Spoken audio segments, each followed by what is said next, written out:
Hi, I'm Lisa, and today I want to talk about the long-lasting after effects of domestic abuse and being in an abusive relationship. When you first leave an abusive partner and get out of an abusive relationship, you automatically think, and so do all your friends and family and people around you, think that that's it. That's ended, that everything has stopped now because the abuse has stopped, so you should be okay. And everything should be fine. And yes, you are out of the abusive relationship, and that is fantastic, and things are already a lot better. But unfortunately, the damage and the sort of the deep mental scars are going to be there, and they're going to be there for a while. And it's something that you're going to have to work on, over time. So although initially on the outside it does look like everything is okay now, abuse does leave you with these feelings that take a long time to get over. And to be honest and to be truthful, 13 years down the line, and I'm still well, in fact, probably more so now than ever, because I am. Don't get me wrong, I'm completely safe. I'm in an amazing marriage. My life is great. And maybe this is why I'm dealing with it now. I'm having to really deal with feelings of not being good enough, of not being worthy, of being lesser a person, of not belonging places, not feeling part of groups. And ultimately, feeling damaged and I know not many, like whenever I say this, it sort of shocks people, but I feel dirty. I've got this dirty secret of a past of abuse, and the things that were done to me, the things I put up with, the things that I done as a result of fear of getting hurt. I've got this all inside me that does bubble up with feelings of doubt and again, not feeling good enough and not feeling worthy of people's attentions. And I always think that people are better than me and more deserved of me. And I feel that I've let my children down, my family down, and I'm embarrassed. I'm embarrassed about my past. I'm ashamed of my past. And it's taken me a long time to say the words, I was abused.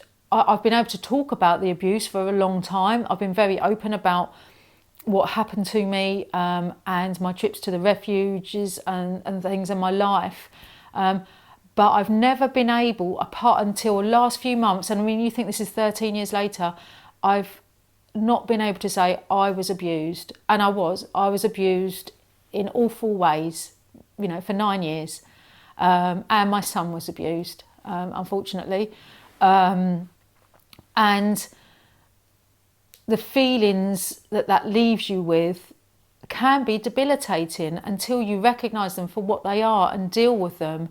Like I've just said, this is 13 years later. So 13 years ago, I ran away to a refuge. It was the second time.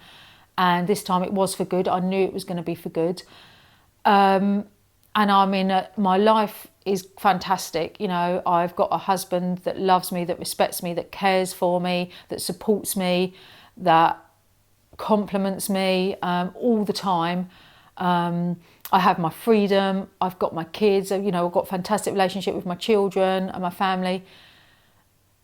And yet I still don't think I'm good enough. I still don't think that what I do is good enough. I still don't think that I'm as worthy as other people. And I feel dirty. I feel that I've got this dirty little secret, and that I'm damaged inside, and that I'm not as good as other people because of that. Because of the things I've, like I say, because of the things I've done, the things I've been through, the things that I've been put through. And it's already taken me a lot of work to get to where I am, particularly to get to this point where I can talk about this. And, this word dirty, I know it seems unrealistic, but this is my past is still so much a part of me, and yeah, it doesn't affect my day-to-day living as such, But when I meet new people, when I'm feeling vulnerable, when I'm putting myself out there, like I'm building my own business and things, and so when I'm in vulnerable positions and when I'm meeting a new group of people, all these feelings of not being good enough, of not being as good as other people, and that they just keep bubbling to the surface, and knocking my confidence, which if you knew me, if the people that know me will be shocked to hear this, when I've spoke about this to people that I know, they're like, I can't believe it, because you come across as so confident, and so capable. And yes, I'm capable. And yes, logically, I know I'm a good person. I'm a great mum. I'm a good wife. I know my life is fantastic. But still, I've got this feeling of being dirty and damaged that makes me lesser of a person than other people. And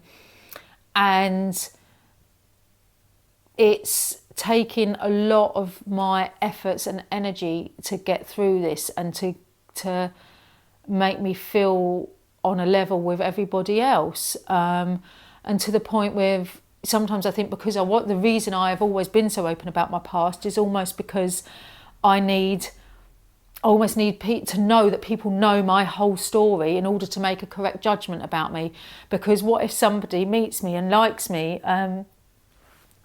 and thinks that I'm a great person, but they don't know my past, they don't know my dirty little secrets, that I was forced to keep, that I was forced not to tell everybody. They don't know about my, feelings of not being good enough and that. So if I can talk about them and then they know them and then they still like me, then they do like me. But I can't possibly keep, because of me being an honest and open person, I feel I need to blurt it all out, so that they know the full story, so that they know all my dirt and that I'm damaged and then they can make a true judgment. And the truth is, do you know what? Even when they do make a true judgment, I still think I know what they're thinking, and I still think that other people think that I'm not good enough, that I'm not as good as them. And that is despite, like I say, a really successful marriage, that I've now got myself in, fantastic relationships with my kids. If you've seen, I've got videos of my son, who was 7 when we left. He's told me time and time again what a great job I've done. People have told me time and time again. You'll see my videos and on social media when I share them about what an inspiration I am, how strong I am, how I'm a great role model. And I know, and that's what I want to be to people that are in these situations and that are struggling to stay away from these situations. But these after effects of abuse are damaging, and they hurt, and they're hard to get over, and they're hard to live with. So, why are they so hard? Why does it take so much? Why do they damage you so much? This is going over the fact that I suffered horrific physical abuse. I really did, and I have got physical scars, but they don't bother me. They don't bother me as much as the emotional scars and the confusion that people seem, even my husband, when I talk to my husband about, how I'm not good enough, how I'm not doing well enough, how I need to be doing more, I need to be doing this, how I feel that I don't belong in new groups of people. I always feel like an outsider, because for so many years I was an outsider. I was keeping all these secrets, and I was going home, I was presenting this professional image in my jobs and going home to this abuse, and feelings of inadequacy, and because I was just being told I was weak, I was being told what to do constantly. So I feel that I don't belong in these groups, and people can't believe it when they say it, when I say this. But what people fail to realise that haven't been in such a relationship, is I had 9 years of being hit if I didn't do something right, of being told I was dirty, of being told I was unclean, of being told I was a rubbish parent, of being told I wasn't good enough, of being made to feel second best because of the affairs, knowing that he was cheating on me left, right and centre, couldn't do nothing. I had an STD when I was 30 weeks pregnant, of constantly, in every scope of my life, every minute of my day was filled with these feelings of not being good enough. And when somebody is pushing that message into you for 9 years of your life, you can't help but take that on board, and it becomes your belief system. I talk a lot about in my other, in my job and that, about belief systems and those that limit you. And this is what's forced me to work on these beliefs that a life of abuse instills into you. These feelings of not, I keep saying it, these feelings of not being good enough. And logically, again, I know that I am good enough. I know that what I'm doing is hopefully inspiring and motivating, others to get out. But it's taken a lot of work. And it's 9 years of damage that is causing that amount of work. And that's why if you're involved in an abusive relationship, or you know somebody that's involved in an abusive relationship, you need to realise that it's not just the physical scars and bruising and that's not going to stay with you. It's that the emotional effects, and not only the emotional effects on you, the emotional effects on your children as well. And the longer you stay, the deeper down they're going to go, and the harder it is going to be to drag them, and the more painful it is to drag them up. I really can't stress enough how people that know me and people that might even watch this video will be shocked at the strength of my feelings of not being good enough, because I portray this image, and I don't even portray it to be dishonest or less authentic. It's that's just me, but yet deep down inside, I constantly worry about not being good enough and not belonging. That's a real big thing, and not belonging, because you keep everything aside and you keep everything closeted in. So the longer you stay in these relationships, the more damage is being caused, whether you recognise it at the time or not. The more damage is being caused, and the harder it's going to be when you get out. Now, don't get me wrong. I'm saying to get out as soon as you feel ready, and to try and get you, or get that person that you're helping, to be ready as soon as possible, because years of compounded put downs, criticisms, just constant being degraded and belittling, and that is going to take its toll. And ultimately, as humans, we want to be living a good life. We want to be happy. We want to be fulfilled. We want to be fulfilling our potential. And the longer you stay in these relationships and with these people, the less chance, the harder it's going to be for you to fulfill that potential that you deserve. You deserve to be fulfilling your potential and living a free life, and in a life as you as an individual, being the best person you can be. And don't get me wrong, everybody's got feelings of inadequacy and limiting beliefs, but the effects of abuse and the after effects of abuse run deep, and the longer you stay, the deeper they're going to go. So although you might not be able to see them at the time and feel that you are coping really well with this abusive relationship and you've got it under control and you can stay because it's under control, it really is damaging you more, or that person that you know, more than you can realise. The last few years of my life with my ex, we had our son, and I thought I was handling it. I thought, God, he hasn't hit me for so long. He's changed. We can do this. I can make a go of this. And I tried my hardest to make a go of it and make the best for life. I think, more for my son's sake than my own.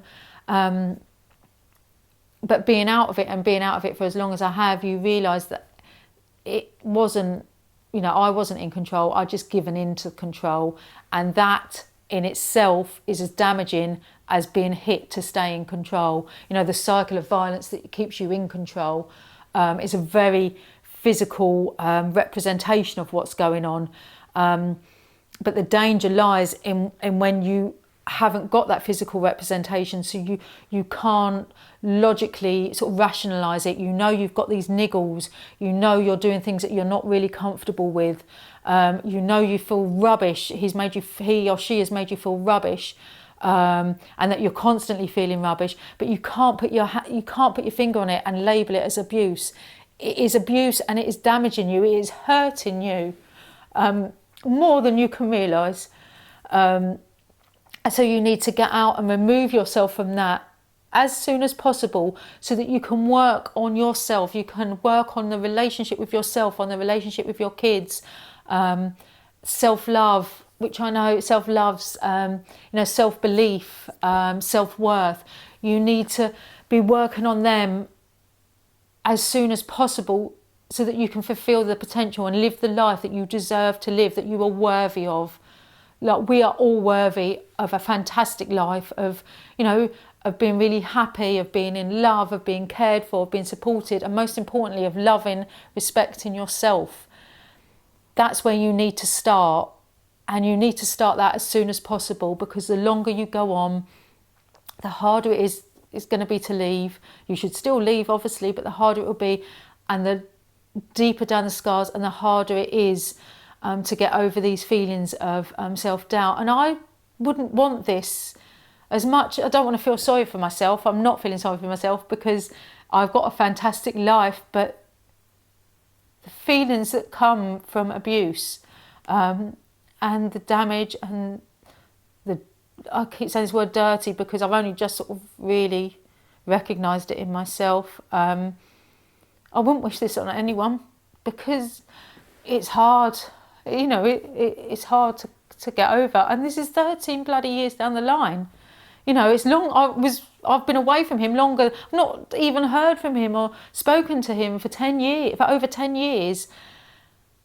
But it's still a part of my life. I don't want it to be a part of my life anymore. I do in the way that I want to be able to help others overcome and move forward. And I've moved mountains. I have come so far, and I know how well I've done. But I am still battling. 13 years later, I'm still battling, and I want to help you get out as quickly as possible and start on that road to recovery as quickly as possible. It's not an easy road, but it's a road that is well worth travelling because, where you get to and the journey is all about self-discovery and self-love. And, it's a journey I would really strongly advise you go on and take steps to get on, because life does get better every day. It does get easier every day. Accepting to yourself that, yep, I was abused. I've been in an awful, awful situation through no fault of my own. I am now ready to leave. This is my life. I'm going to take control of my life. I'm going to get the freedom and the individuality that I deserve. I'm going to get it back, and I'm going to live my life to my full potential as soon as possible. I'm going to start working on myself. I'm going to love myself. I'm going to respect myself. I'm going to appreciate myself. And I am worthy of other people's love, respect and appreciation. We are all worthy of that.